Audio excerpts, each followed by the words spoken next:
September 2024, a 9-year court battle concerning NG-CDF ends at the Supreme Court. A case that was between the members of parliament and civil society groups. This case ends with a 3-judge bench making a decision and ruling that the NG-CDF is unconstitutional, and therefore its operations, activities, and everything, the programs about it, ceases to operate as of 30th June 2026. We want to have a look at the members of parliament without the CDF. This is Turning the Mirror podcast. On the hot seat with me is Owuoth Kaboko. Oh, thank you so much. My first question, Kwach, is that you said it was illegalized by the Supreme Court back in 2024, like last year, and this is something that's saying that will come into implementation by 2026. Why all this period when it's already illegalized and unconstitutional? Actually, that is where the question comes, because if you look at this 3-judge bench led by Justice Kimondo, one of the judges had a feeling that now that it is illegal, it should cease operations as of 30th June this year. Of which, now that they were making this ruling in September last year, I want to assume maybe this judge was looking at it in a way that maybe it's the financial year and the disbursement has already been done. So if it ends by June this year, then it means the following disbursement during the following financial year, it will not operate. Then we have the 2 other judges feeling that it should cease to operate on 30th June 2026. Of course, majority wins, and therefore the bench decides that they go with the 30th June 2026. I fail to understand why a court of law would find a law unconstitutional and still allow it to operate or go on for a long period of time. So the big question is, what do you think about the campaigns of the MPs coming next elections? It will be very interesting because in many occasions we've seen the members of parliament campaign on the basis of I'll build this road, I'll build road B, I'll disburse the bursaries in this way, I'll actually do ABCD, which all of it requires financing. Now without the CDF, that means they'll not be able to do these kind of projects, save for a few who maybe have links and network to friends out there who would be willing to come and invest in their constituencies. But then again, you see Kenyans, majority are not well informed. So politicians are just politicians. They might still come back and lie to the public that we'll do ABCD, when in real sense they know very well they are not going to do anything about it because there will be no finances. Again, I'm seeing a possibility of those who are running for MP seat using a reasonable budget now. You know, initially they've been using a very big budget, campaigning, giving handouts and all that, because at the end of the day, they were sure maybe in one way or the other, they'll find their way or a way of how they'll get back their money through the CDF, the corruption. But aside that, you know, these funds, the NG-CDF, it in some way has been helpful to the Kenyan citizens, those who are vulnerable in one way or the other through the bursaries, or maybe the health systems that have been created by the MPs, or maybe the feeding programs in schools, etc. So, what do you say about it? Is it something that we should completely do away with, or in some way it should still be included or improvised in a better way? Because maybe we can say the system that has been running, the previous one, the one that is now being nullified, is being said to be illegal. Like maybe it has been having some misappropriation of funds, maybe corruption traces are in it. So what do you think about it? I'll first of all admit that a number of MPs, not all, actually few of them, have used the NG-CDF very well, and they've served their people. There are some constituencies which were neglected, and today if you visit these constituencies, you'll realize that a lot has happened. There are police posts, there are very good infrastructure for the administrative areas like the chief offices. We have classrooms and laboratories built in schools. We have bursaries and all that, and many more. We have quite a good number of MPs who used their CDF very well. But then majority of these MPs also found a way of squandering this money. But then let's look at it this way. It is good that it was there and some MPs did use it very well. But now constitutionally, the role of an MP, there are three major roles. That is oversight, legislation, and representation.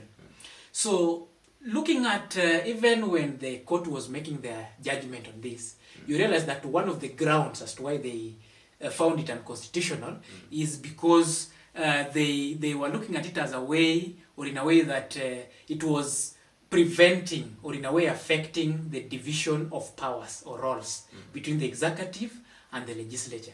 So I personally feel that it should remain unconstitutional the same way it is. Because in that way, then we will have the MPs playing their mandate and we'll have a better country. This is the reasons why I'm saying so. If we have the executive managing the finances, let's say the national government is managing the finances and doing what the national government should do. We have the county governments also playing their role and doing exactly what the county government should do. And we have the members of parliament, we have the senators, and we have the MCAs playing their oversight, representation, and legislation roles very well. By oversighting what the executive is doing fully and passionately, because that is now their work, then we'll have an upright executive. Again, we will not see the members of parliament or senators or members of the August House going to the State House or maybe visiting the executive in the name of we are going there for projects. Because after all, it is the executive who are doing these projects, and you as the MP, once they are working together as a house which is independent, then we'll have the executive do exactly what they're supposed to do. Again, we have only one office of the Auditor General. Yeah, the Auditor General, they audit the executive, they audit the other bodies, the government bodies. They also audit the constituencies. We have like 290 constituencies in the Republic of Kenya. With the IBC in place, maybe we might have this again, the numbers grow, because there are some constituencies which are bigger in size, and maybe during the review, they might be split into 2 or 3. So with the constituencies playing their role, like the MPs playing their role, then we'll have an easy work for the Auditor General, because they'll be auditing from one channel, yeah, the executive. And then we have the MPs also help in that role of oversight as they represent their people. So if you feel like you need to build or bring development to your people, which is very important, then use your network, use your links, bring investors without necessarily having to be given a budget to use. And what do you think about the executive maybe managing these development funds? Like in a case we know the nature of Kenyan politics, where they say that vote me in, then I bring the development. Yeah. And you know, an executive cannot be in most cases, an executive cannot be supported by the whole nation. You find that they get voters from this region, the other region don't vote for another candidate. And what do you think that will now be happening in this situation where all these finances are managed by the executive? So do you expect other constituencies or other regions not to receive those development funds? Or how will it be managed? Or how can we strategically be sure that funds will be distributed evenly across the country? You know, constitutionally, the president is or should be a symbol of unity. Yeah. So the president should serve the president and even the cabinet, which he then appoints through the help of the parliament. They should serve the people without looking at who voted for them and who did not vote for them. Again, when we have an independent parliament, because if the parliamentarians are not after a specific amount of But money, remember, we're not in heaven. You know the nature of Kenyan politics and our politicians. Yeah. without this kind of money, we are going to have a change in the political space. And therefore, we should not have parliament being controlled from the State House. Because parliament is an arm of government on its own. We have executive, then we have the judiciary. They should work independently, but work together. You see? Yeah.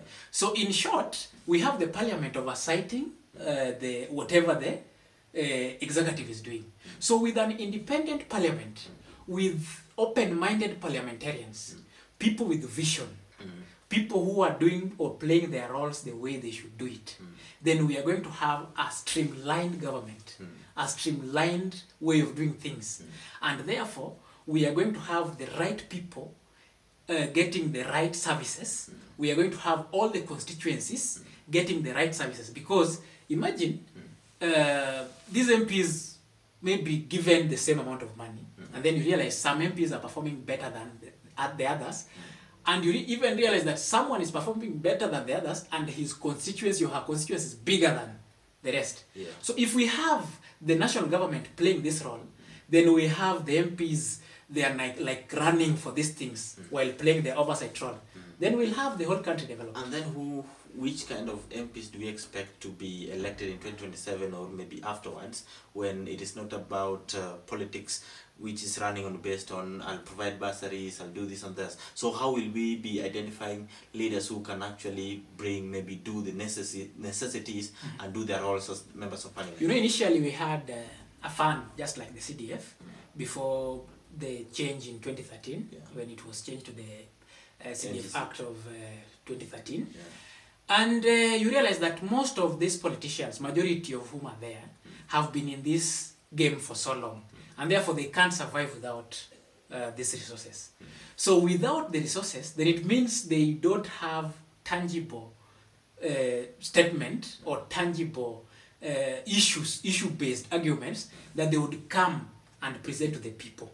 And therefore, I'm looking forward to a completely changed political terrain with a good number of new faces, with issue-based politics, and people who have vision. And of course, we should, as a country or as a people, we should then not look at how much somebody uses during campaign, but how much knowledge, what are you bringing on the table, and the capability, your ability and potential to do exactly what you're supposed to do when we give you the opportunity. Okay. Because if we look at how much someone uses, then we have a very expensive political rallies, very expensive political campaigns. At the end of the day, when somebody gets into the office, instead of looking at or concentrating in what really took them there, they first of all want to find ways of how they can get back the money they used during campaigns. Yeah. Well, thank you so much, and thank you to our audience. Remember to like and subscribe to Desert Mama Productions. This is Turning the Mirror podcast, and here the hot seat. Welcome back another day. Thank you. Yeah, thank you so much. Bye-bye. My name is Kwach. Thank you. This is Owoth Kaboko.